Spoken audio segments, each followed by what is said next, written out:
So there's a question here about if the function you call in that earlier slide acts like a barrier. It doesn't. We haven't said anything about barriers yet. Um, the there is an implied barrier at the join. So at the end of a parallel region, the initial thread will not continue past that point till all the threads finish. So functions you call inside don't act like a barrier. What acts like a barrier is the join at the end of the parallel region. So I don't know if that answered the question, but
yeah, it just occurred to me I probably need to mute before I type because it's probably pretty loud you hearing my typing.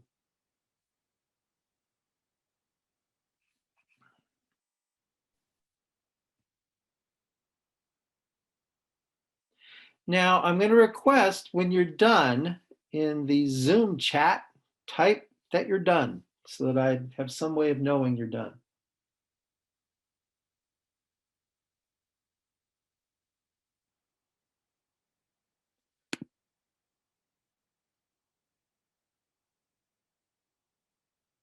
Okay.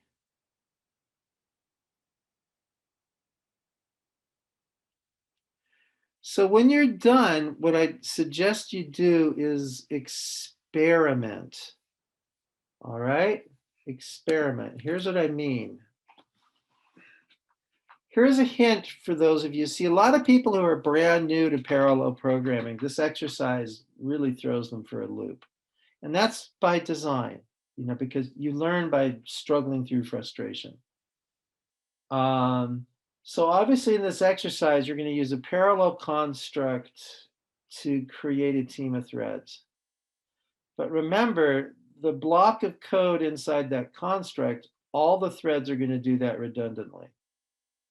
So what you have to do is figure out how you're going to divide loop iterations between the threads.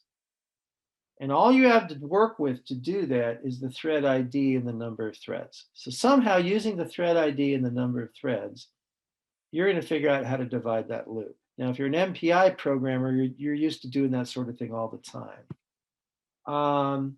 The second thing is you have to figure out how to accumulate results from each partial sum, from each thread sum, and then combine them into a final result at the end. So those are the two intellectual challenges to this exercise. Now, if you are done already, and I'm pleased to see quite a few of you are, what I'd like you to do, instead of working ahead, I mean, obviously you have all the slides, you have all the exercises, you can just work on ahead and finish this whole thing real fast. Try different ways of dividing the loop iterations. There's more than one way to split up a loop. Does it change performance if you do it differently? Look at how does the performance vary with the number of threads? This very simplistic algorithm, how many threads can it take advantage of? Is your answer stable from run to run? Do you get the same answer every time you run it? So there's a number of things you can do to play and explore OpenMP, even at this simplistic level, while we wait for those who have less experience to catch up. So as I said before, there's never an excuse for someone to get bored, because once you finish an exercise, there's lots of ways to play and move ahead. But we've got a number of people done now. So, but I want to give those who are taking a little longer, I want to give them a chance to catch up with us.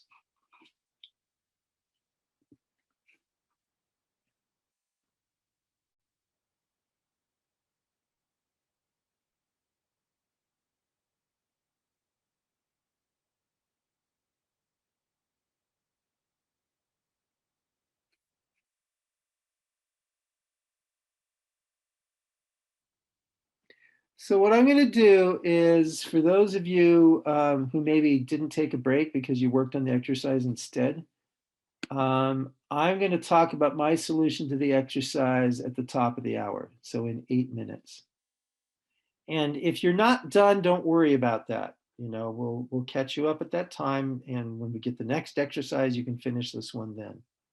So I noticed we had one person who is a little bit behind and has just finished with hello. I guess came a little bit late or whatever. Don't worry about it. We'll get everything working.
Stuck. This is really a difficult tutorial to do virtually, because normally the room gets noisy and we all walk around, and I tell the people who are done to help their neighbors who are slower, and it becomes a noisy, interactive, conversational process. Obviously, we can't do that virtually. But if you are stuck, don't feel bad, but ask questions. We got this Slack channel here, and I'm watching it. So if you don't know what I mean by divide the loops, or aren't quite sure how to get a start at that, or if telling you that you need an accumulator separate for each thread, how do I do that? If it's shared, all the threads can see it. If it's private, how am I going to do that? Ask. Don't. Adults learn through frustration, but a good coach learns to watch that frustration, and when it gets to the point of just spinning wheels, to step in and get people unstuck.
So in 2 minutes, I'll talk about my solution and we'll get everything going again. Looks like we have a lot of people done. You folks are good.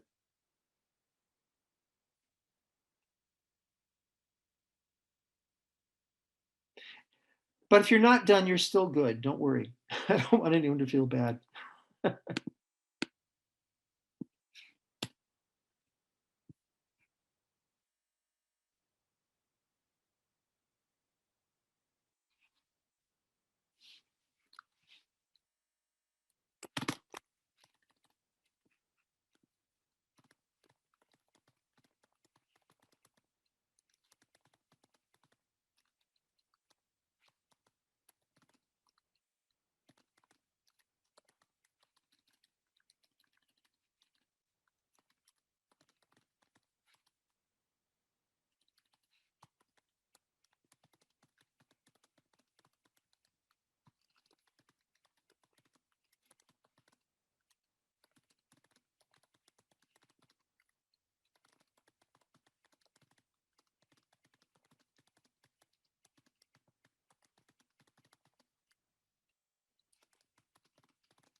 Okay.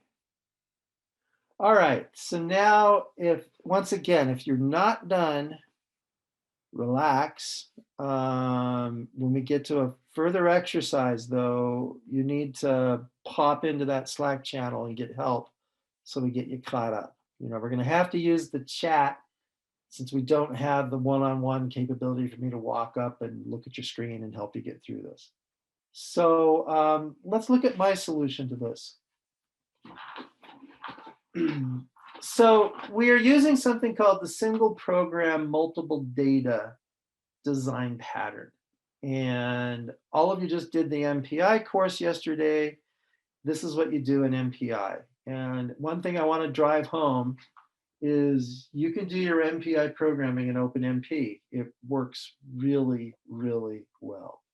So here we go. At the top of my program, I have to tell it I'm using the include file for OpenMP to get all the function prototypes and any types I need.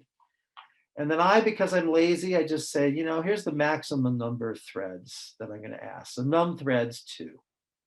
And so then inside, I set num threads 2. But I need to be able to store a partial sum from each thread. So notice what was a scalar before, sum, I've promoted to an array. This is a really common trick in multi-threaded programming. And I needed to do this because I want each thread to have its own distinct place to store the partial sum. But then I want to be able to, after I've computed the partial sums, combine those partial sums into the final sum. So I need this in a shared space. So this is how I create a shared space for each thread to work on its own that will survive the end of the parallel region so that I can work with it. So I promote my sum to an array. And I did the quick and dirty thing. I pound define the number of threads I'm going to want. Yeah, it means I have to recompile every time I change the number of threads, but I can live with that. So then I request that number of threads. Now I come into the parallel region, pound pragma OMP parallel. I fork my team of threads. And if I declare variables inside the parallel region, they go on the stack of the function that's running the thread, that the thread is running. And so I create my loop variable, my loop control variable, the ID, the number of threads, and I get my thread ID, and then I get the number of threads. Now, here's a very, very subtle point. I want to know how many threads I got inside the parallel region for when I'm done. Because I want to, print for this many threads, here's the value of pi I got in this answer. Okay? So I want to save that. but I only want one thread to do it. So I arbitrarily pick the thread with ID equals 0, and I copy the value n threads into into the shared variable n threads. You see that? That's a real subtle point. And the reason I did that is for the longest time, I just had everyone do it. I didn't have the if ID equals 0. So I have this shared variable n threads up here, and I have one thread copy its n threads, because I have all of them called this OMP get num threads, and they copy it into n threads. And I thought, well, gee, if every single thread is writing the same value, I don't care if I have them all do it, because they can interleave, right? So those updates would happen in any order. That's a race condition. If you have writes to a shared variable and they are not ordered so that you are mixing writes, that can lead to an undefined value ending up in that shared location, even if everyone's writing the same value. Now, for years, I didn't do this because if the Intel memory model is very forgiving, and that works on Intel. But on an ARM system and an IBM Power system, they don't use quite so friendly a memory model. And that's not making fun of them. They have good reasons for doing that. And you could actually get an n threads value that's completely wrong. So don't, even though all the threads are writing the same value, just don't go there. If you're writing to a shared value, you want one thread at a time to do it. So at any rate, that's why I have that if ID equals 0, n threads equals n threads. Now I come to the loop, and I did a very MPI thing. This is a cyclic distribution. It's a real common trick. I basically split up the loop by giving the loop index starts at your ID, and then I increment by the number of threads. So I'm dealing out loop iterations like I'm dealing out deck of cards. So it's a cyclic loop distribution. And it gives me a lazy way to split up the loop between the threads without having to do a lot of extra calculations. So I used a cyclic loop distribution, and I sum everything into the thread's independent element of sum. See, I have that sum array I'm using as an accumulator, and each thread has its own value that it's writing into. And because each thread has its own ID, I have a distinct safe place to write that value. And then after the parallel loop is done, I then combine them all and get my value for pi. So that's my solution to the pi program. Now, someone asked a question, and they asked, does OpenMP guarantee consistency if writes to a shared array are small and not aligned? So you got to be really careful here. OpenMP says nothing about that detail of consistency. It has to do with the underlying memory model of the system you're running on. So I believe memory models will protect you if you have unaligned writes, I believe, as long as you're going to distinct addresses. But that's the low-level details of the memory model. Now, and I'll talk about memory models more later. I just want to answer that question because it's really important. The Intel memory model is really safe. Basically, the Intel memory model, for those of you who know about memory models and know some of these low-level details, the Intel memory model basically treats independent writes as a relaxed atomic. So you can get away with all sorts of sloppy reads and writes to shared variables on the Intel memory model. And when I'm writing a piece of code I really care about, I debug it and validate it on my x86, but then I go and find an ARM system, which has a much weaker memory model, and ideally I find an IBM system, and make sure that it works there as well. Because the Intel memory model just lets you get away with murder. So, all right, one more detail I want to mention is when you get to the closing block, so this opens the parallel region, this closes the parallel region. Remember, when you leave a block, variables defined within the block go out of scope and disappear. So following this close of the block, none of these variables declared inside here are available. They're gone. So that's why I had to make sure to save the number of threads inside the parallel region. So that's my program. So someone asked, are there performance reasons for this loop distribution here? Okay, remember I did the cyclic distribution. I'm going to mention this now to make sure it sinks in. I think we may come to this a little bit later as well. So another way to split up this loop is I compute, loop start equals total number of steps divided by my ID, or I'm sorry, total number of steps divided by number of threads. So loop start equals, I can compute it for my ID. So now I'm giving a block to each thread. And the question was, is there performance advantages to doing it one way or the other?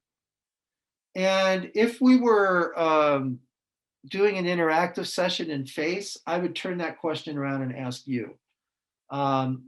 Think about it a moment. If I give each thread a block of contiguous loop iterations, as opposed to cyclic, where I'm interleaving the loop iterations, is there a performance consideration? So let me say, for this particular program, probably not. Because this particular program, I'm not reusing data from cache. But imagine I was doing a matrix multiplier or some other, operation over blocks of an array. So cache reuse becomes an issue. Then yes, indeed, the block distribution would be faster.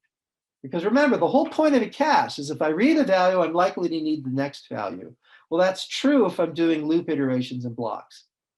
So yes, sometimes the cyclic distribution can clobber you. Another place is with vectorization. So believe it or not, there's a lot of subtleties we can dig into with just this one program. Okay, so what we just did is an example of the single program multiple data pattern. And what I did is I replicated the program. So every one of my execution agents runs the exact same code. I add a little bit of glue code. That's the, who am I and how many of us are there? And then I use that to divide up work between the threads. So it's the pattern you use in MPI. It's the pattern I use in OpenMP. It's a pattern I use all over the place. It's probably the single most commonly used pattern in all of parallel computing. And it's very, very powerful. Okay. But at any rate, there's a couple questions I want to make sure to get to. So I'm sorry, be sure to get all your questions in now. So I didn't get how you increment. Okay, notice every thread calls OMP get num threads. So every thread in the team knows how many actual threads there are.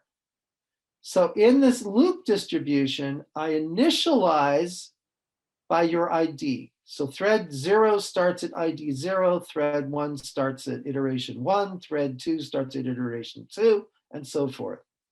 And then I increment by that number of threads. So if there are 4 threads, thread 0 will do iteration 0, iteration 4, iteration 8, iteration 12. Thread 1 will do iteration 1, iteration 5, iteration 9, so forth. Okay?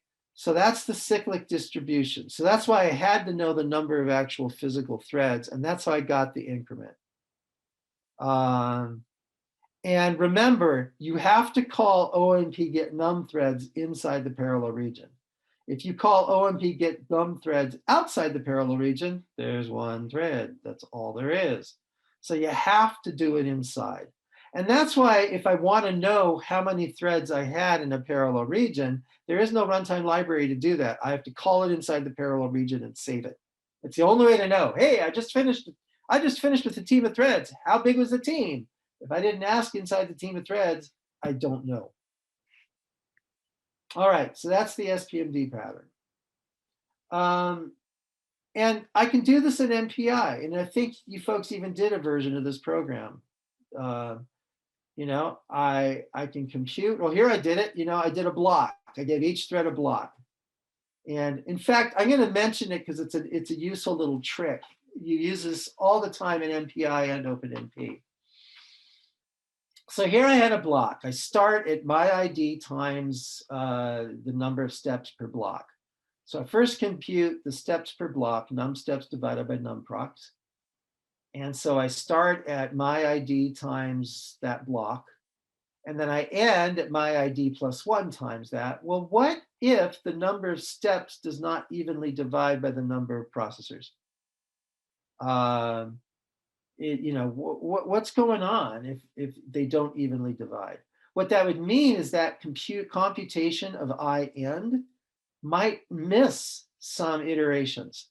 So a real common trick is if I'm the last member of the team, just set my end to the number of steps. So this is a simple, quick, and easy way to make sure that there are no loop iterations I missed. Okay? All right. And the question is, for this way of splitting up, isn't the load balancing bad? And yes, depending on the loop. In this case, because the work per iteration is approximately the same, I get a pretty good result with this. But often, and we'll talk about this later, often I want to have the number of blocks to be much greater than the number of processors. Now, there's a question in the chat. Someone was mentioning that running the program again and again, she was seeing performance differences about double. Okay, without even looking at your code, I think I know what you did. All right. X. If you do not declare X as private to each thread, notice I declared X as private. If you didn't do that, then X could be shared. And so if your threads are trying to modify X and doing that with a shared variable, your performance will be garbage. It'll be variable. Your answers will probably be wrong too. That's called a race condition. So that's what I usually see when you get those weird performance differences. That can also happen if you didn't handle sum correctly.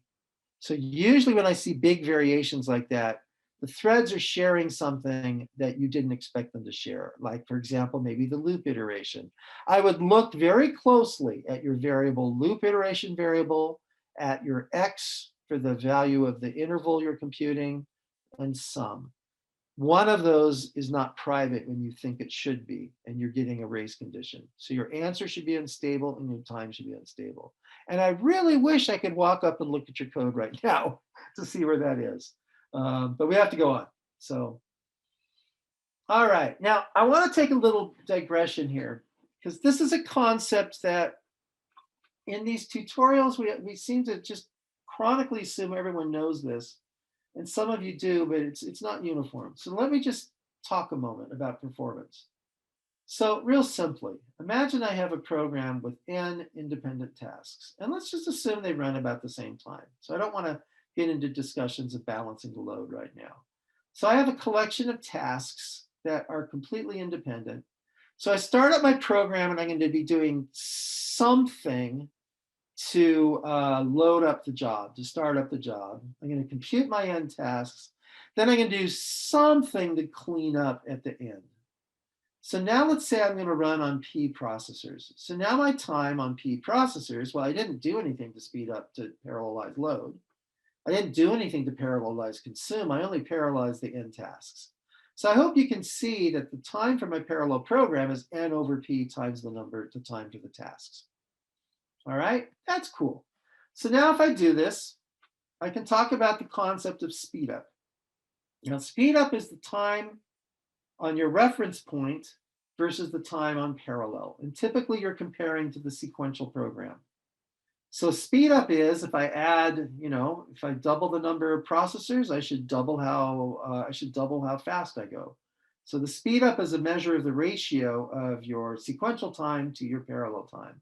And let me emphasize, that is your sequential program, not your parallel program on one processor. A lot of people do that, but as someone in the Slack questions pointed out, there's always a little bit of overhead. Even if I'm running OpenMP with one thread, there's always a little bit of overhead that goes into starting up the OpenMP environment. And so the OpenMP runtime will always be a little worse than the sequential runtime.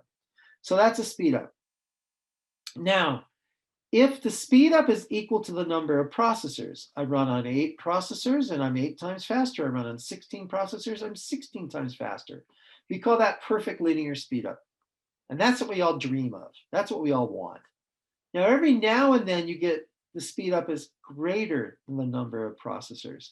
And that's called superlinear speed up. And you may be going, how's that possible? Well, imagine as I add more and more and more threads, I'm shrinking my problem. I'm mapping to each thread lower and lower and lower. And all of a sudden your problem fits in cache.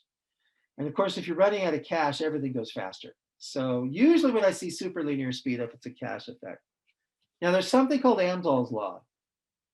Okay, I can walk you through the algebra. It's trivial, it's simple. The point is, if I think of my program as having a serial fraction, that would be that time load, time consume. And I have a parallel fraction, that's those n parallel tasks. But I can express them as a fraction of the sequential program runtime. So then I assume that my parallel program is the serial fraction times the sequential time plus the parallel fraction divided by the number of processors times the sequential time. So then I plug those into the serial fraction expression, the speed up expression, and I get that my speed up will be 1 over serial fraction plus 1 minus serial fraction over p. Well, if I had an unlimited number of processors, then I better bring this up a little bit, sorry. If I have an unlimited number of processors, what then I will have, and the limit of p goes to infinity, that second term in the denominator goes away, and I get that my maximum possible speed up is 1 over the serial fraction. Every parallel programmer had better have this seared into their brain, because people talking about exascale machines. Oh, you can get 10,000, 100,000 nodes. Wow, this is incredible. It's like, yeah. Do you have a serial fraction that's less than 1 part in 100,000?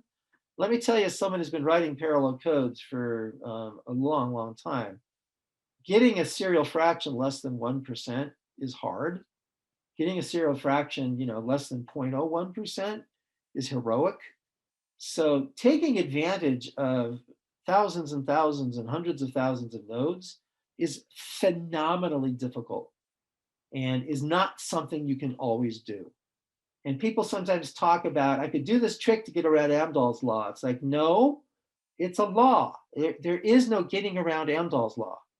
All right, it is a law. And so when you think about the size systems you're going to use, you need to be fanatical about that serial fraction. You need to really think hard about your algorithms and the problem you're going to solve. It's serious. So, and it doesn't just show up as the maximum. So here I have different values of the parallel fraction of the code. That's 1 minus the serial fraction. And you can see how it shows up in my speed up curves, even for smaller number of nodes. So it's actually very important, whether it's OpenMP, MPI, Cocos, SYCL, I don't care what programming model you're using. You need to think really hard about what parts of the program are you not parallelizing, or what parts are just parallel overhead, because that gets into the way as well. So at any rate, now you see what I meant with my silly intro slide, where I said that, I get paid money to put lines on a speed up plot. And a good programmer, as the plot we saw earlier showing runtimes, the fact of the matter is, no matter how good you are, at some point the overheads are going to dominate as the number of processors increases. And a good programmer doing a project always tries to find where they fall off the perfect linear speed up line. That should just be a habit you have.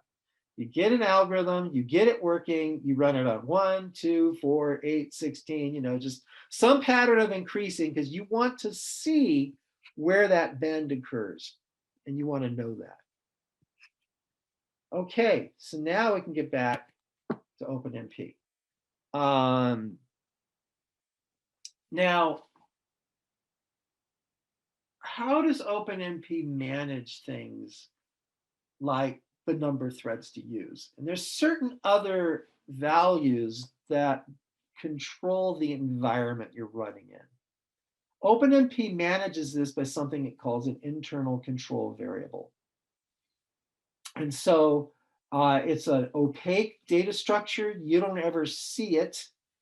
But for the internal control variables, most of them you have something like set or get to get the value.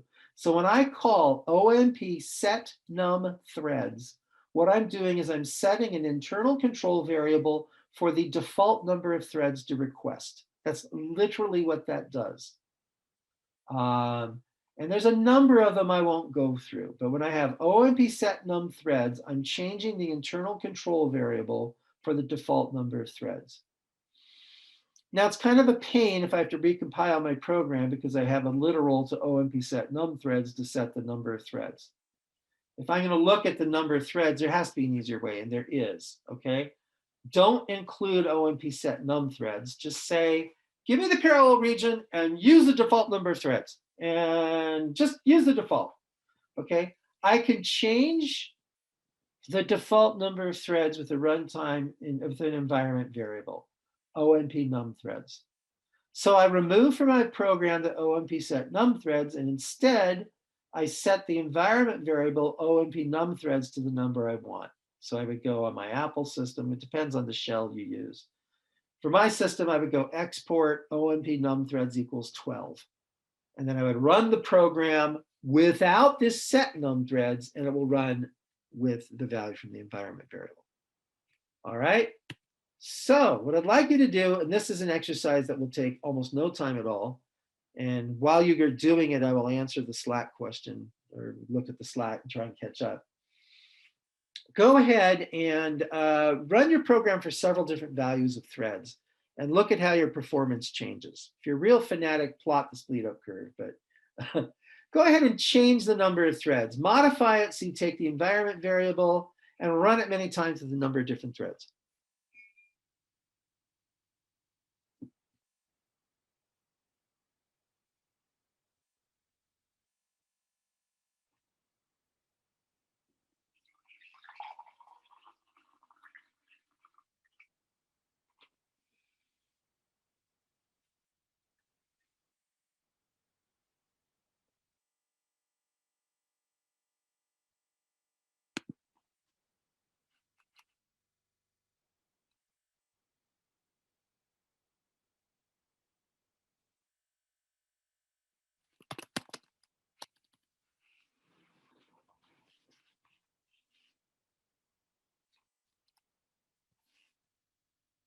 And this should just take 5 minutes. This is not a long exercise. So I'll start up again in just a few minutes.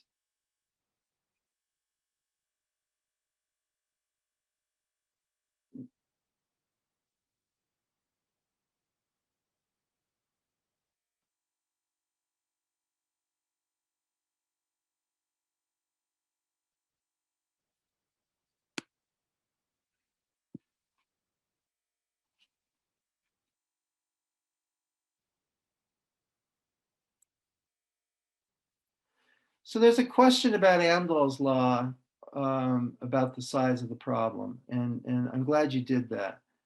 I'm glad you asked that. So in working in parallel computing, we talk about strong scaling versus weak scaling. And Amdahl's law, as I described it back there, assumes strong scaling. And strong scaling says you fix the size of the problem. So of course, as you add processors, the amount of the problem available to each execution agent goes down.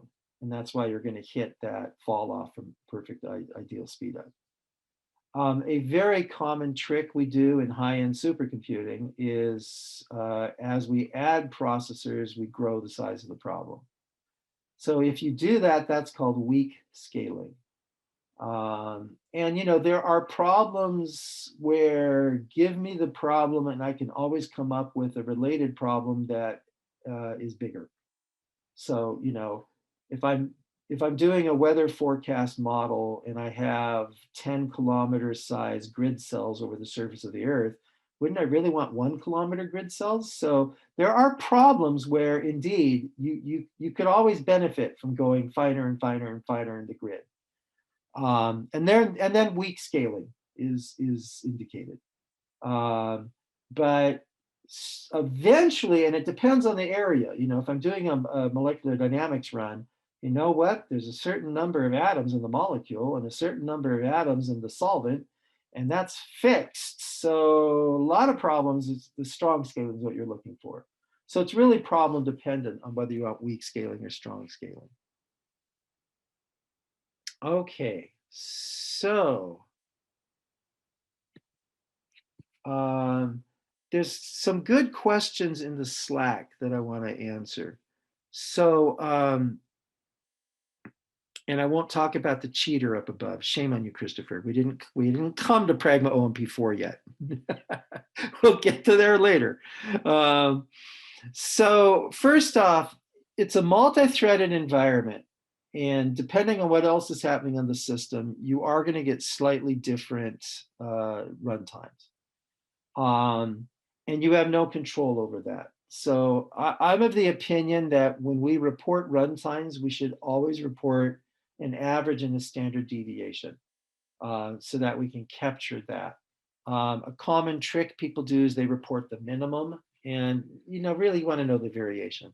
So there's other things happening on the system, but there can also be strange cache effects. There's a number of things that could go on to make the runtime a noisy figure. So it will be slightly different each time. Okay, so when I did that on my old laptop, using this SPMD program, it was 1.83 seconds, the straight serial. As someone pointed out in the chat earlier, you really always want to know what's my just original serial program. And you can see going to the OpenMP, it was 1.86 instead of 1.83.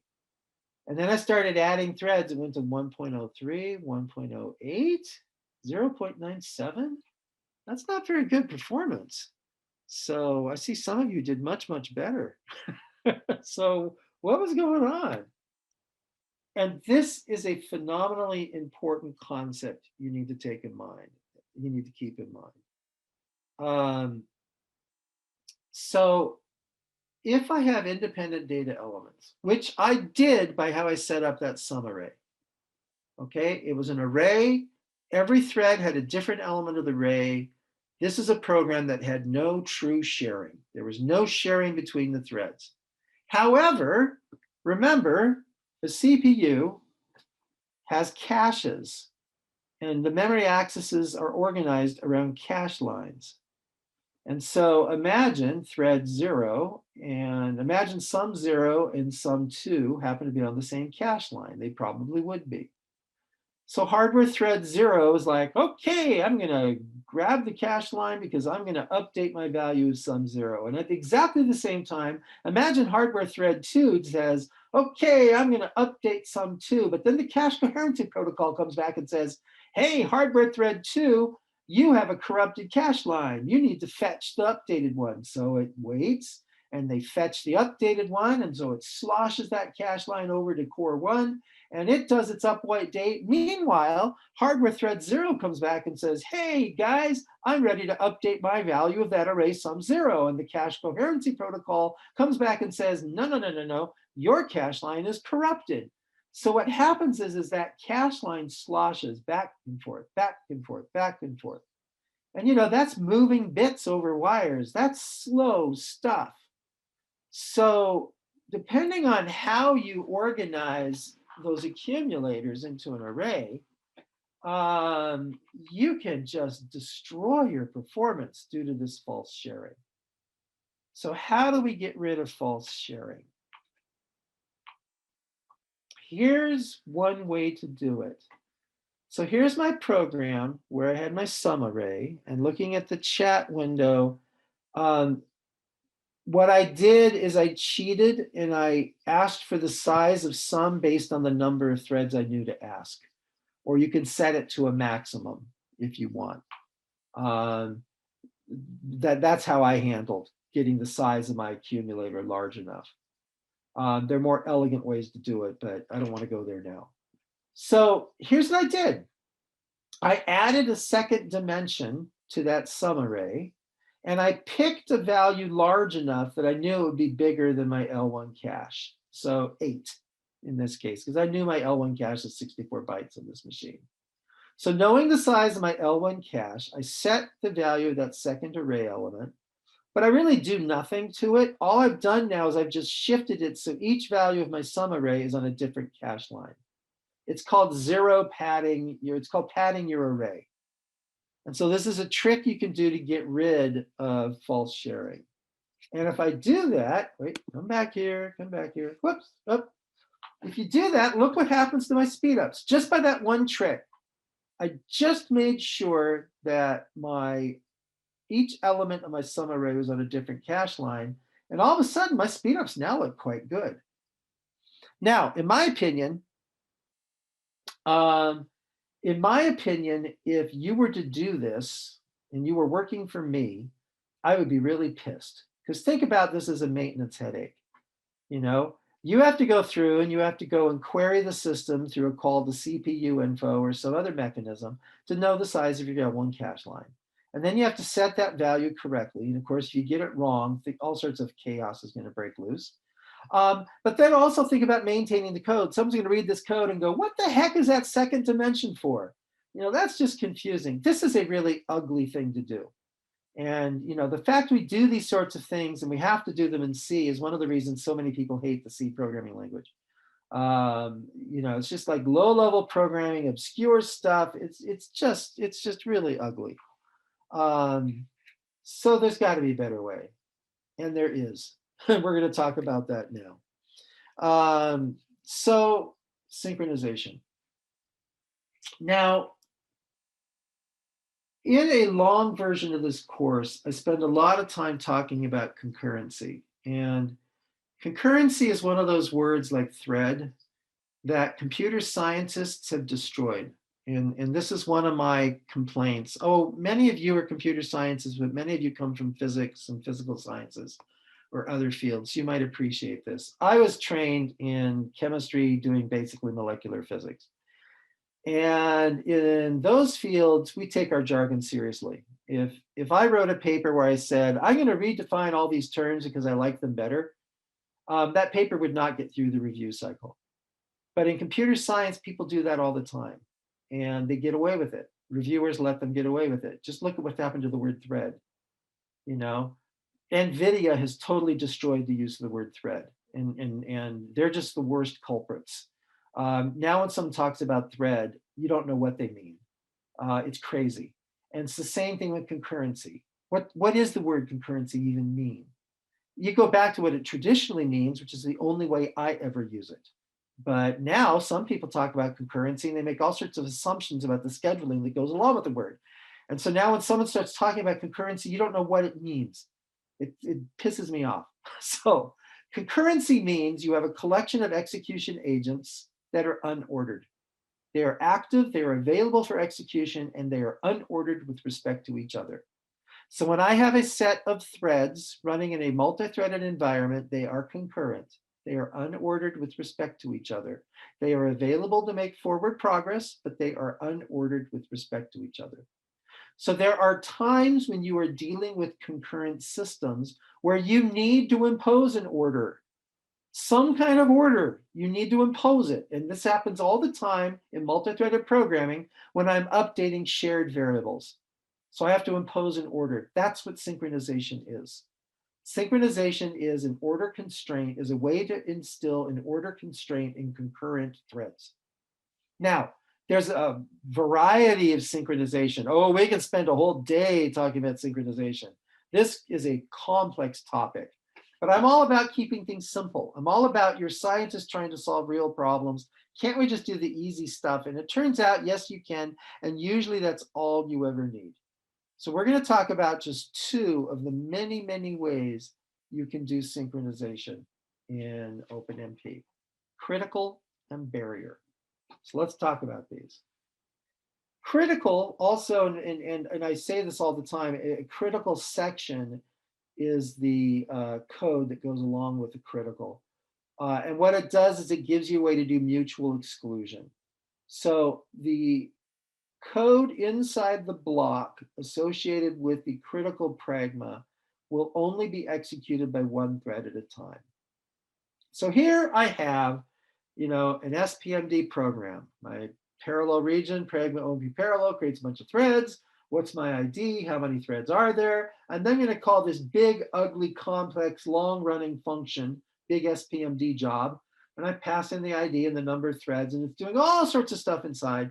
And then I need to accumulate the results. And I need to make sure that only one thread at a time does that accumulation for whatever reason. Imagine the consume function does other crazy stuff inside, right? So, I don't want to debug that. I don't want to make that safe for concurrent execution. So I just want one thread at a time to do it. That's what the critical section does. So it's mutual exclusion. So if 10 threads hit that pragma OMP critical, one thread will go ahead and do the statement, res plus equals consume, and the other threads will wait and will wait their turn. Only one thread at a time will do that execution. So it's mutually exclusion. You have no control over the order of the threads doing it. It's just one thread at a time. And that's really, really easy. Up, up, up. So wait. Oh. The other synchronization construct, and we've mentioned that a little bit already, is a barrier. Now, a barrier, well, you know it from MPI talk yesterday. It defines a point in the program where everyone has to get there before anyone can go on. And there's a barrier always implied at the end of a parallel region. We always imply a barrier there. But I can put barriers in the middle. So imagine another SPMD program, and I'm going to do a whole bunch of work to fill an array ARR, R, okay, R.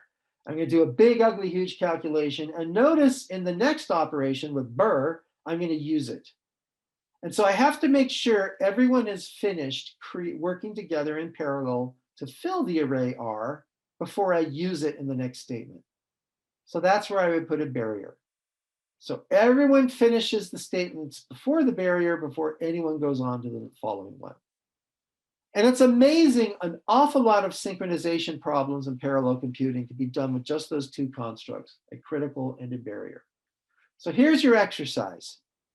What I want you to do is make a copy of your first Pi program, save that one, make a copy.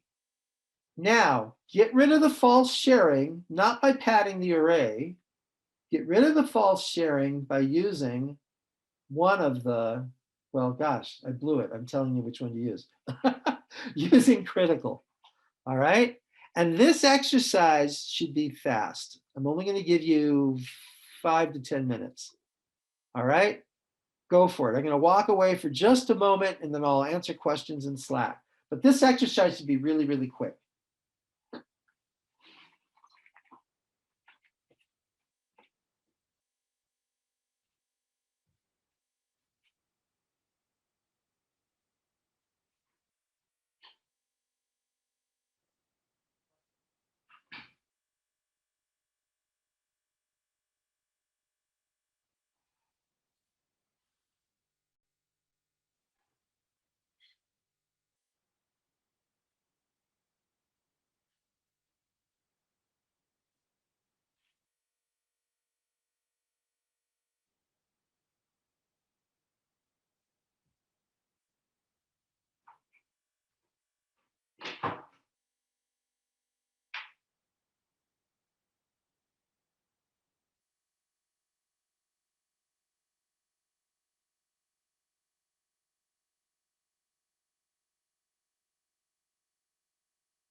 Okay. Wow.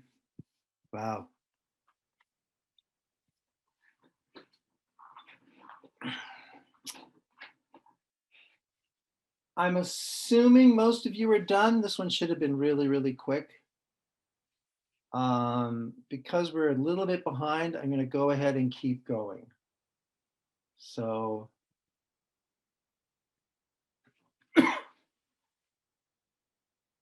so here was what I had at first. I promoted sum to an array and then did the summations into the array, and that led to false sharing. To get rid of this, what I did is I declared sum as a private. I'm sorry, I declared it inside the parallel region, so it's private to each thread. All right, so now when I come into my loop, I'm not summing into an array element, I'm summing into a scalar private to a thread. But now when I finish that loop, I haven't left the parallel region yet, because remember, the variable sum goes away at the end of as it goes out of scope, it goes away. So I have to do the step of combining the partial sums inside the parallel section. But I do this inside a critical region. So one thread at a time will do that summation, and I get the correct result. So no false sharing, no array I'm summing into, everything's happy, and the results are pretty darn good. So there's my, I pretty much get the same results as with padding the array. So I get the advantages of no false sharing. I get a good result. And I didn't have to put that weird padding in there. So that's how I did it with the critical section. Now, a lot of people, when I do this, a lot of people will put the pragma OMP critical inside the loop and do this. I don't know if any of you did that, but it's real common. If you did that, your performance would be miserable. You would just kill it. And the reason you would is, think about it. This basically serializes the loop. Because basically all the threads are now going to spend their time waiting to get their turn. And since there's so little work per step, per loop iteration, it's just everyone's waiting. Nothing good happens. So critical's easy to use. It's trivial to give mutual exclusion. It's by far the most common synchronization problem. So most of your synchronization problems you can solve this way. So it's a wonderful tool, but it's a blunt instrument. You got to be real careful when you use it, and use it as sparsely as possible. So that's why the best solution was create a private. So inside the loop, you're not doing a lot of extra work. You're not doing a lot of waiting with the critical, and then put the critical outside the loop. Okay, so there we go. You now know synchronization. And for those of you who have experience with parallel computing, it's like, you've barely scratched the surface. It's like, yeah, I know. There's hours more stuff we can talk about with synchronization. But remember, we're trying to focus on what do most people do in practice on a day-to-day basis. And as I said, most people, all they need is that critical section and a barrier. All right, let's talk about parallel loops. Why is this not advancing? There we go. Okay, let's talk about something called the loop work sharing construct. Now, in OpenMP jargon, remember, a parallel region creates a bunch of threads, and all the threads execute the same code in the block with the construct. What if I want to split up the code between multiple blocks? All right, well, the way I would do that is by creating a work sharing construct, using a work sharing construct around the loop. And the one we would use is pound pragma OMP4. That says take this loop and split it up between the threads. Now, remember when I told you that there's really the only difference between the C, C++ notation and Fortran is that end construct, because Fortran's not block structured. And I warned you there was one other difference. Here it is. In the Fortran world, they don't have for loops, they have do loops. So in Fortran, it's, exclamation point dollar OMP do, and exclamation point dollar OMP end do. Okay, but it's do, not for. Now, one other thing, the loop control index. I'm splitting up loop iterations. I'm giving each thread its own independent chunk of blocks of iterations to work on. There's absolutely no context where I would want the loop control index to be shared. So this is one of the few, if not the only place in OpenMP where the system by default will give each thread its own copy of I. It'll make I private by default. So you don't have to do anything to tell it that each thread needs its own value of I. OpenMP does that for you. The other thing about the Pragma OMP4 is it's logical, given the execution of statements in program order, that after the loop's done, you might do something with what you computed in the loop. So by default, we put a barrier at the end of the parallel loop. So remember, barrier says no threads continue until all the threads get there. So basically, I create the threads with Pragma OMP parallel. I then split up the work of the loop with Pragma OMP4. And then everyone waits at the barrier at the end of that for loop, and then they go on. Okay? And the for loop has to follow that basic form. Every thread has to be able to know, because it does all the work to split up the loop at compile time. So it's got to be, loop control index, logical expression, simple increment. Okay, why? Oh, I remember to get my point over there. So let's give you an example to talk about exactly what happens when we are using this construct. So here I have a very simple program to sum two arrays. A of I equals A of I plus B of I. All right, using the SPMD pattern, here's how I could do it.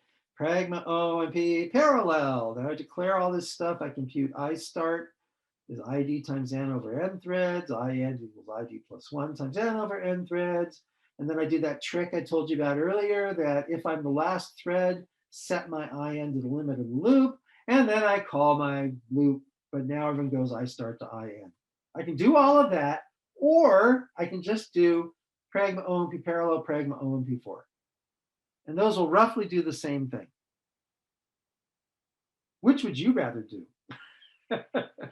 It's a hell of a lot easier writing that second one. All right. Now, and in fact, most of my colleagues at Intel, if they teach this course, they start with that work sharing loop construct. I don't like to start with it because I want you to understand that when you write that loop control construct, what it's doing is what you see above, or some form of that. I want people to deeply understand that. All right. So I always like to start with just the bare threads. But yeah, I'll admit it's a lot easier just to find loops that are independent, to find loops that can execute in any order, to find loops that doing enough work, doing them parallel makes sense, and then just go Pragma OMP parallel, Pragma OMP4. Now, sometimes you know more about your algorithm than the compiler does. Okay, every time you know more about your algorithm than the compiler does. And it's often the case that you really need to provide more information to the compiler about how to break up those loop iterations. So we have a clause that you can add. It's called the schedule clause. And commonly people use just one of two forms: static schedule or dynamic schedule. So I could go Pragma OMP for schedule static, and then some chunk size, 10, whatever, some number for the size of the chunks. So let's say it was 10. Then what it's going to do is it's going to take the iteration space of the loop, break it into chunks of size 10, and then deal out those chunks with that cyclic distribution. All right. Now, dynamic is what I would use if the amount of work per loop iteration was highly, highly variable and completely unpredictable. So now what it does, I can go pragma O and P for scheduled dynamic the chunk size. It's going to break the loop iteration space into chunks. It's going to put those chunks in a queue. A thread will go and say, what's the next chunk you want me to work on? And it'll hand it to the thread. It'll do that work. And when it's done, it'll go back to the queue and say, okay, what's the next chunk you want me to work on? So you see, it's a dynamic load balancing scheme. It's all about keeping all the threads equally busy. And in one case, I make all the decisions about how I split it up at compile time. So the runtime overhead's minimal. In the other case, I'm doing it all at runtime. So the overhead at runtime is higher. But if I have unpredictable, highly variable work, that dynamic can really save my butt. So those are the two most common. There's a few more that if we get time, we'll talk about. But really, these are the ones people use, static and dynamic. Now, one last thing I want to mention before we get to the next exercise. It happens so often that you have a pragma O and P parallel, next line, pragma O and P 4. It happens again and again. So we have something called a combined construct, where I can go pragma O and P parallel 4. And these two are equivalent. They're exactly equivalent. And so that's really handy. And so here's how we work with loops. First off, you inspect your program and you find where are the compute intensive loops.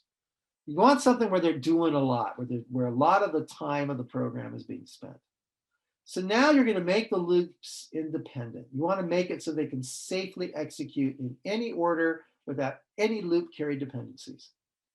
And then I put in the appropriate OpenMP directive and test. So here we have an example. I have a loop. I goes, I ducks the max, I post plus, and then I increment J, which I set at the beginning, and off I go. The problem is J is a loop carry dependence,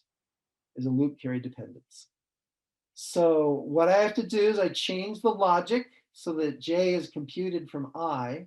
So J is no longer a loop carry dependence. Now I've made those loop iterations independent, and I can put the pragma OMP parallel 4.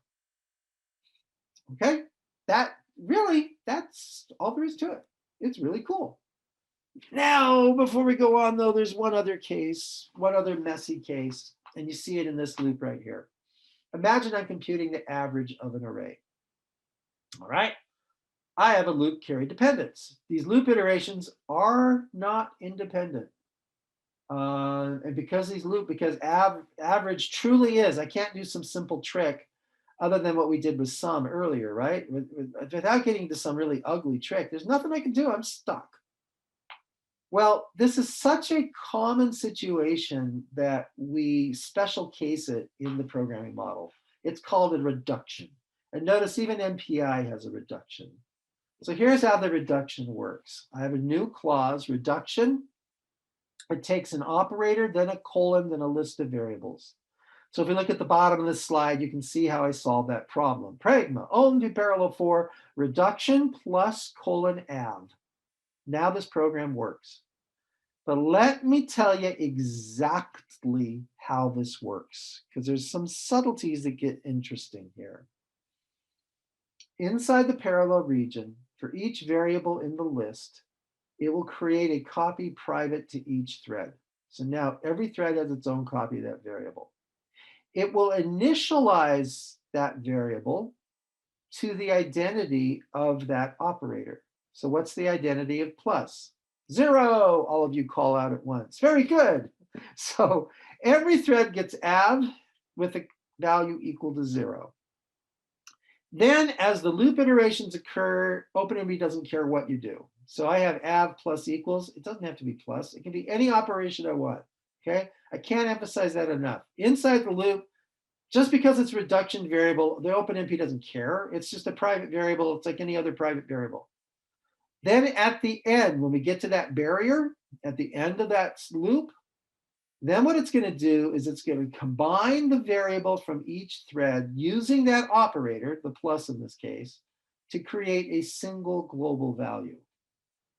Then what it's going to do is it's going to combine it using that operator with the value defined before the construct. All right. Now I'm going to introduce a new term here. When you have a shared variable, I've defined it outside. Av is declared before the parallel for. Now I'm going to create, because of this clause, a private value for each thread. All right. We call the value defined and that existed before the OpenMP construct. That's the one I'm circling right here. We call that the original variable. And this is to distinguish between when I've created a private copy of an original variable. So now I can say the jargon more precisely, that when we have completed the combination of the private values into the single global value, we then combine it with the original variable to get the final answer. Sheesh. Simple concept, took a while to describe. But as you start applying it, it's amazing when you think about all the different phases, how many different things you can do with a reduction. Now, there's an excellent question in the Slack channel. Does OpenMP support user-defined reductions? Yes, it does. I'm not going to talk about them just because there isn't time. But yes, you can do user-defined reductions in OpenMP. I personally don't have use for them, but C++ programmers, they do that kind of stuff all the time. And there are user-defined reductions in OpenMP. And there's a number of these reduction operators that are built in. And so depending on the operator, you have different initial values, and they depend on the identity of the operator. And these are the common ones. All right, so now what I'd like you to do, make another copy of your Pi program. In fact, sorry. Make a copy of your original. I want you to start from the original serial Pi program. And here's the challenge I give you. Parallelize it with the loop construct, and your goal is to minimize the number of changes you need to make in order to make that serial program a parallel program. And this should go real quick. I will give you 5 to 10 minutes on this. All right, go for it.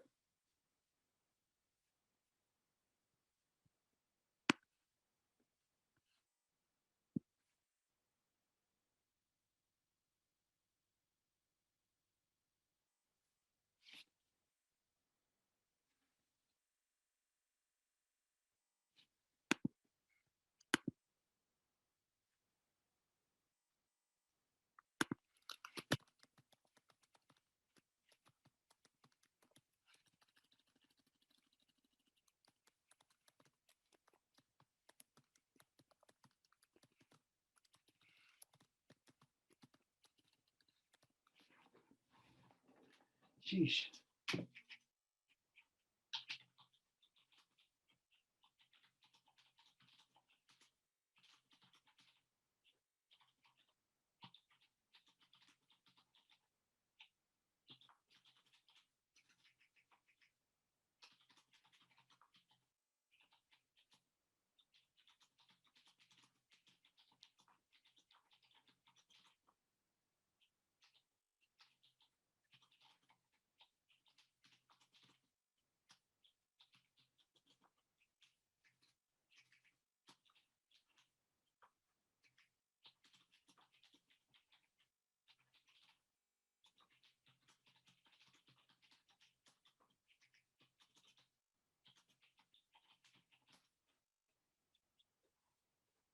Oh, what's going on?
And once again, when you're done, let me know in the Zoom chat window.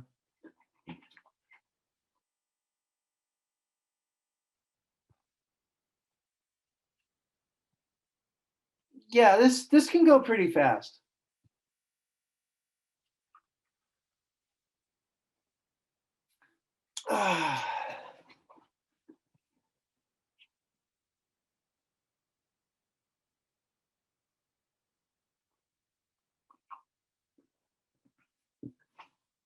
Okay, we'll start up in just a moment. It should go really fast. Because at this point, you're all hardcore OpenMP programmers now. Congratulations, by the way. That's a pretty special thing. That makes you officially cool. Okay, so here is my solution. Pragma OMP parallel. I still need my X variable to be private to the thread. So I declare double X. Then I do the Pragma OMP4 reduction plus sum, and that's it. Now, people often point out that if, I think I have a slide for this, I do. People point out that if I wrote the double X inside the loop, I could do this with just one line. And they're right. And I suspect if we took a survey, walked around the room and talked to most of you, you probably were quite comfortable putting that declaration of double X inside your loop. You probably were quite comfortable doing that. And for that, good for you. I'm old enough to remember back in the day where if you put a declaration inside a loop, the compiler would faithfully allocate that space for that variable each loop iteration, and your performance would be awful. Every modern C compiler I'm aware of knows when it sees that declaration inside the loop that it should do it only once. So I'm probably being a little too old fashioned, but you know, it just bugs me to put declarations inside a loop. So this was my solution. And if the contest is the minimum lines, you beat me with this solution. Good for you. And with modern compilers, that's the right way to do. And yes, Christopher continues to cheat by looking at further. Yeah, that's right. You know you're cheating, dude. But in the Slack, we will talk later about another way to deal with this. Okay, but so as you can see, when I'm comparing, I got a little bit better performance out of the SPMD, but PyLoop did quite respectable.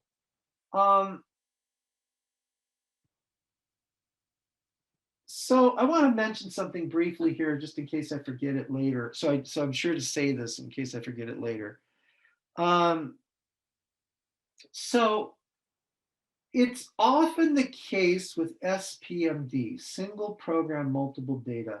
I have more control of how threads line up with the caches and more control of how threads interact with the memory system in general.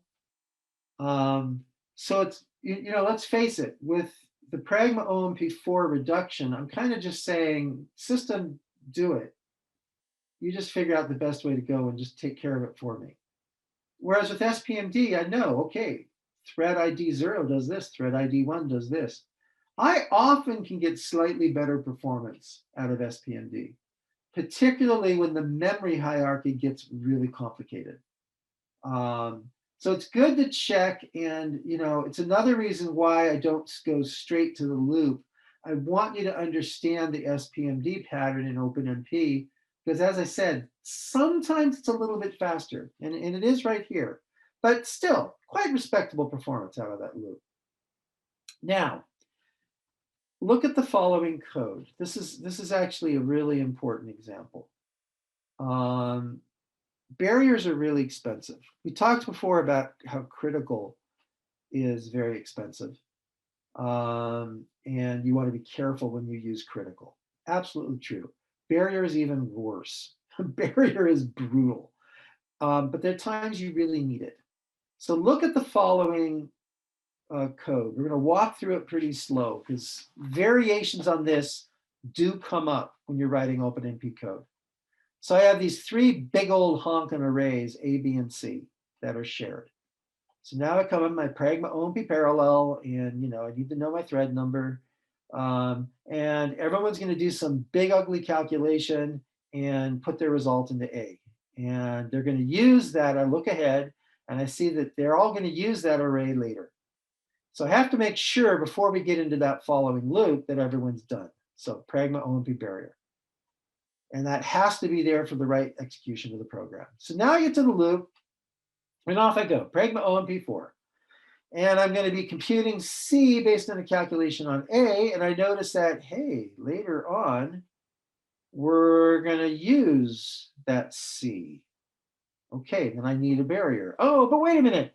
There's a barrier implied by the OMP4. Ah, good. I don't need to put a barrier in explicitly because there's an implied barrier. Good. Okay, now I get to the next. Pragma OMP4. I'm going to compute B. And oh, wait a minute. Notice I don't use B inside this parallel region. Huh. So I don't need that barrier there. And especially since there's a barrier at the end of the parallel region, so I know any statement following that parallel region will safely get the right B. So why do I want to do a barrier at this loop and just to turn around and do another barrier later on? That's crazy. I'd rather they go straight into the next calculation of A. So the no wait construct says, don't put the barrier at the end of the work sharing construct. Any work sharing construct has no wait. And we will later talk about some other work sharing constructs. So pragma OMP for no wait means that as soon as a thread finishes its part of the loop, it will immediately go on to that next statement. Okay, so no wait, you turn off the implied barrier. Now, I'm changing the semantics of the program pretty profoundly when I do that. And so you better be darn careful about using no waits. And my advice is first verify the program's correct without the no wait, and only add them as a later optimization. But I wanted you to know it's there. There is the no wait. All right, so now we enter the data environment. And I'm looking at the time. Yeah, we'll have time to get started here. Okay. So, and this is perfect because Christopher in the Slack chat mentions that pragma OMP parallel for reduction plus some private X. Yes, he's now using clauses to manipulate the data environment. I put it off and don't talk about it until much later. But as he points out in the Slack, if you're using Fortran, you can't put declarations in the middle of executable code. So when you're working with Fortran, you have to manipulate the data environment through clauses right from the very beginning. So OpenMP is a shared memory programming model. Most variables are shared by default. Global variables are shared. So Fortran common blocks. You guys remember those? Save variables, module variables, they're shared. In C, if you have file scope variables or if you declare a variable static, they're shared. If I do dynamically allocated memory, so I use a malloc or, that's all shared. But anything that's declared inside a subprogram or function, that comes off the stack of that function. It's private. Each thread has its own copy. Variables, automatic variables, or variables declared within a statement block are private. So as we've been using that again and again, I do pragma OMP parallel, open bracket, anything I declare now, each thread gets its own copy. So a way to think about it is if we step back and think about the architecture of a process in a modern operating system. You have a process, it has a big chunk of memory, usually we call it the heap, because that's typically the type of data structure used to manage it. In fact, as far as I know, it's always the data structure to manage it. The heap is visible to all the threads. So the process has a whole bunch of threads, all the threads belong to the same process, and there's this big old heap data structure that all the threads use for shared data. But then anytime I create a function, whether it's the function the thread runs or it's functions the threads call, they pull a block of memory, linear memory, that's organized as a stack. So variables that come off the stack are private to the function, which means private to the thread. Variables that come off the heap are shared. So that's the more subtle way to think about it. So look at this data sharing example here. I want to use this example to drive home the rules for default data sharing, going a little more detail than we've done up till now. So if you look at this code, I've got an array that I'm declaring at file scope. So I'm declaring it before the main. Then I have int main. Then I have an array I'm declaring inside the main, int index. Now I have my pragma OMP parallel, and I'm calling a function work and passing an index, okay? And I'm using a subtlety here that will be natural, all you C programmers. A block of one line is still a block. So notice I don't use the brackets. I don't need the curly braces if it's only one line. So that work is called inside the parallel region. So now let's go look at the function work. That's what I have over on the other side. It's a different compilation unit, imagine. And so I'm telling it, hey, remember, there's an externally defined variable called A. So that's that extern statement does. And so I pass in the array index, but inside work, I declare temp.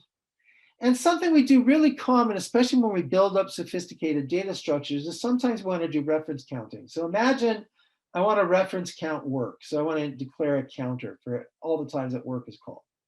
So I have a static int count.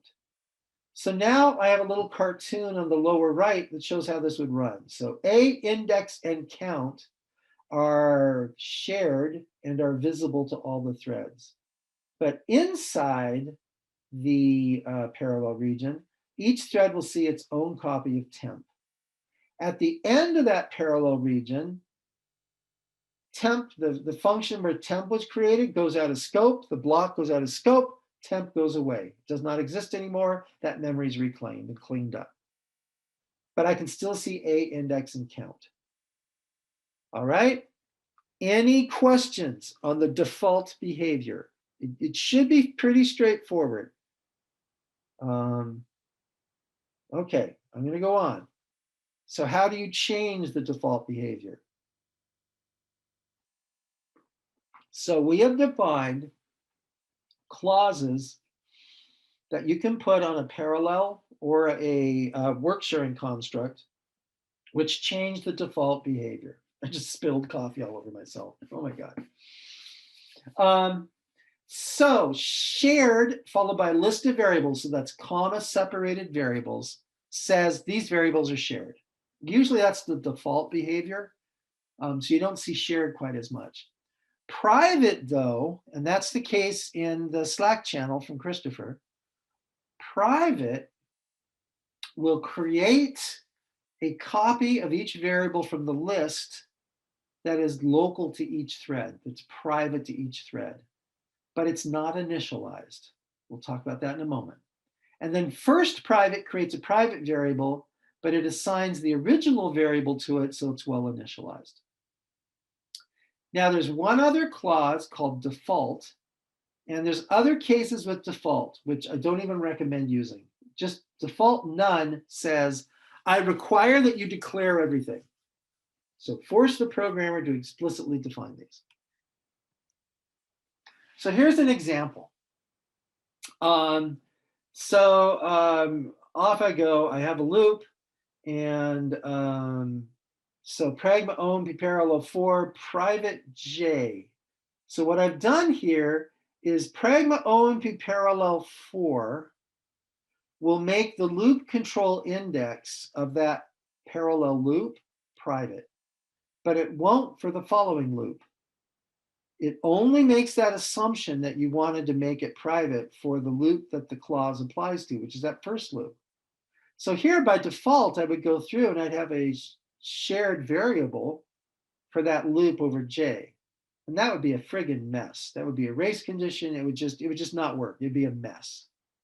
So I need to go through and tell it, hey, compiler, that loop control variable J, I want each thread to go and have it do its separate iteration over that. So I do that with private J. So that's how private works. But notice it creates a private and it's not initialized. So you have to initialize it before you use it, which of course, since it's a loop control variable, we do that. Okay, so when we're done, so now I have pragma O and P parallel for private temp. And now I have this operation temp plus equals J, but I didn't initialize temp, so this is an error. But when I get to the end of that loop and I have that print statement on temp, it will print the original variable, 0. So even with that error, it will. Now, oh gosh, I hate this case. All right. This doesn't come up often, but it is specifically called out as illegal in the OpenMP specification, so I have to talk about it. So let's look at this. I have a file scope declared variable temp. Int temp, then I have my function void danger. And inside there, I initialize temp. And now I have a pragma OMP parallel private, and I privatize temp. So now I call the function work. And now let's go over to work. And it has extern int temp. So I'm telling the compiler that temp is coming from somewhere else. And I set the value. What compiler writers tell me, you know, my background's physics and chemistry. I don't know anything about writing compilers. What the compiler writers tell me is that when they're going through to try and disambiguate the symbols generated in the compiler, they have no way of telling that assignment inside work, temp equals 5. They have no way of telling which actual value of temp should be assigned there. Should it be the file scope temp, or should it be the private temp created on the OpenMP parallel construct? Since there is no way for the compiler to know which actual variable that temp equals 5 should apply to, what they say is this is illegal. Just, you can't do it. If you do this, you have an error in your program. Shame on you. This doesn't come up often because, frankly, you should be real careful using file scope variables anyway. But this is a specific rule. Now, first private. Believe me, we're almost done. This is going really fast. And this is good because we have lunch coming up. Remember, private doesn't give you a initialized value. It's uninitialized. And there are times you really, really do want it to have a well-defined initial value. That's first private. So what happens with first private is it creates the private copy for each thread, and then it uses the assign constructor, the assign statement, to assign the original value to that variable. So here, for example, I now have for each thread an increment initialized as 0. So that's what this one does. All right, here comes your big test. So I have variables A, B, and C all initialized to 1. Now I have an OpenMP construct, pragma OMP parallel private and first private. All right, what I want you to do is answer for yourself, just in your head right now. Are A, B, and C private to each thread or shared inside the parallel region? So make sure for each one of those, A, B, and C, what is their sharing status going to be inside the parallel region? And after you've decided that, ask yourself, what are their initial values inside and their values after the parallel region?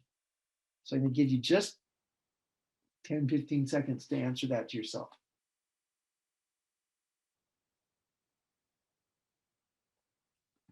This is another case. We're doing this in person so much better because I can look for eye contact. Anyway, here's the answer. So B was in a private clause, so it's private inside the parallel region. First private's in a clause, private clause, so it's private. B, because it was just in a private clause, is undefined. Its initial value is undefined. But because the private clause C was in as a first private, it's well-defined, it's equal to 1. And A is shared. So when you enter the parallel region, A is shared, and you see the value 1. When you leave the parallel region, the private copies of B and C go out of scope, and they revert to their original values of 1.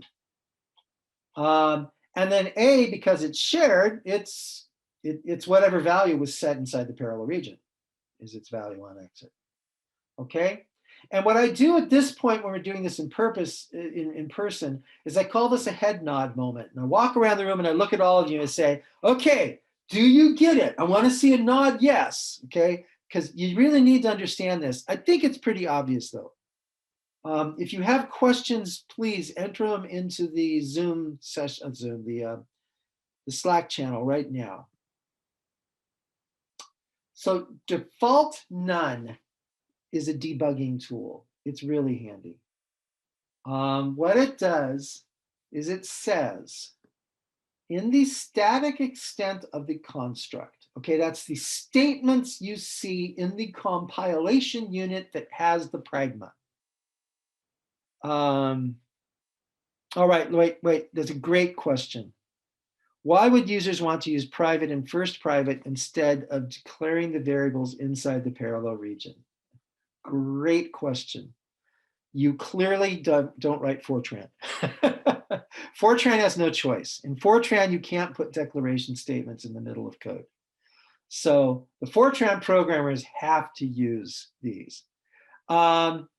In C, it's handy because remember, if a compiler doesn't recognize a pragma, it ignores it.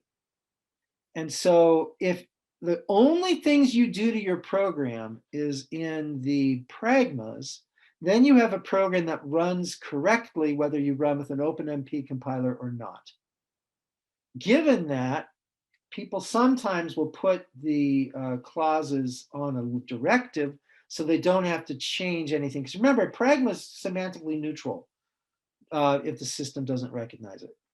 So that's the second reason. But it is a matter of style. And I tend to lean towards minimizing use of private and first private, unless I absolutely have to. I tend to lean that way. I know other programmers that are exactly the opposite. But they're not optional at all. Fortran programmers, you got to use these.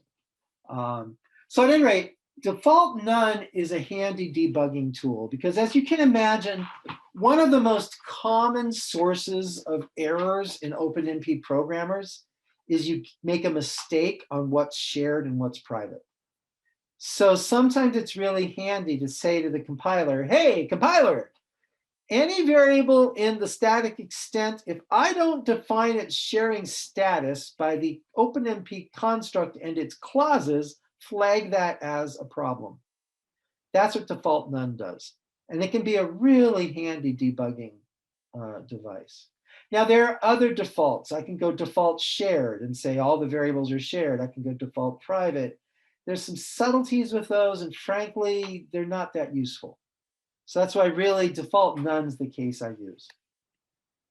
All right, now, I'm right on time. We got our break, right? All right, go take your break. And then after your break, come back and work on this exercise. This one's a doozy. And if this exercise irritates you, blame Mark Bull of EPCC, Edinburgh Parallel Computing Center, EPCC at the University of Edinburgh. I've given you a program, mandel.c, and it's a parallel program. Oh, we parallelized it. But I was really lazy, really lazy, and it's buggy. So what I want you to do is debug the program. All right? And let me warn you, there's more than one bug. So don't find one bug and go, ha, I'm done. There's more than one bug. So that's your next assignment. This one can take people a little while. So we're going to go on a lunch break, and let me look at the schedule for when we're going to start up again. So lunch is 12:30, so I have an hour-long lunch break. So we will start up again at 1:30.